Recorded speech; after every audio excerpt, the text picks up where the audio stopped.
Mahigit 20 pampublikong sasakyan ang sinita ng mga otoridad dahil sa iba't ibang paglabag sa batas trapiko sa Maynila.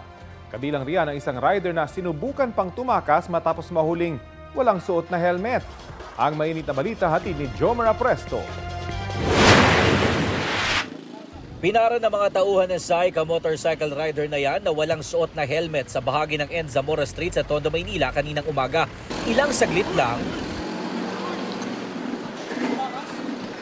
biglang humarurot ang rider na pilit namang pinigilan ng tauhan ng Coast Guard. Hindi na gaanong nahagip sa video pero natumba ang kanyang motor. Sa kuhang ito, makikita na tumatakbo ang rider habang hinahabol ng mga otoridad.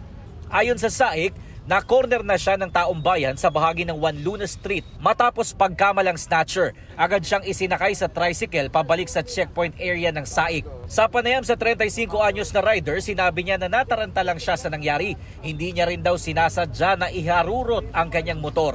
Marami pa kasi yung ginagawa sa bahay, naghahatid sundo ko sa mga bata. Sensya na po.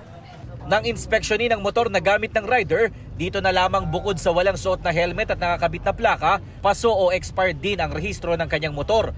Wala rin daw siyang dalang lisensya.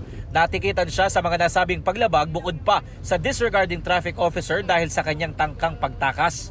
Magbibigay po kami ng rekomendasyon sa LTO tungkol po doon sa nangyari at si LTO na po ang bahala kung ano po ang mangyayari doon sa kanyang lisensya. Bukod sa kanya, meron ding mahigit 15 motorcycle rider ang natikitan ng SAIC. Ilan sa kanila substandard ang suot na helmet pero ang karamihan wala talagang suot na mga helmet. Nasa mahigit 10 pampublikong jeepney naman ang natikitan. Halos lahat sila pareho ang violation. Pudpod ang mga gulong. Sabi ng SAIC, lubhang delikado ito lalo na sa kaligtasan ng publiko. Tinanggal at kinumpiska din ang kanilang mga plaka. Kung ano man pong mga pampublikong sasakyan itong ating mahuhuli ay subject for actual inspection sa LTO Central Office. Kaya mas medyo mabigat po yung magiging parusa. Humingi naman ang paumanhin ng SAIC sa mga pasahero na naaabala sa kanilang mga operasyon.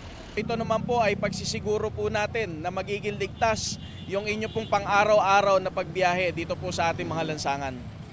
Jomer Apresto nagbabalita para sa GMA Integrated News.